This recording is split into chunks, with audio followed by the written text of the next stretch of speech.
Occasional events of Pakistan. Eid ul-Fitr.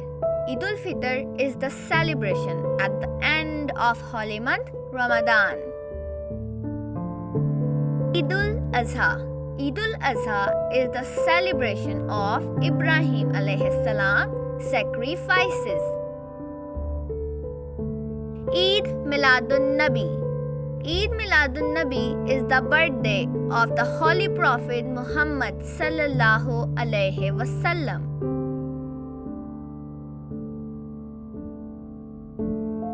Quaid-e-Azam Day.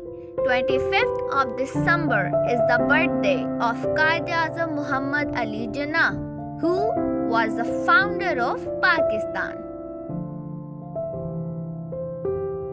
Iqbal Day. 9th of November is the birthday of Allama Iqbal, who was a Muslim poet and philosopher. Independence Day. 14th of August is the day when Pakistan got independence from British Raj.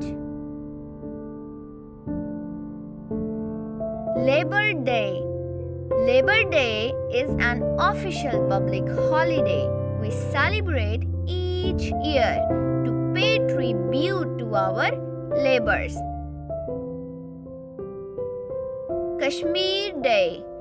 5th of February is a Kashmir Day that shows Pakistan's support and unity with the people of Indian occupied Kashmiris.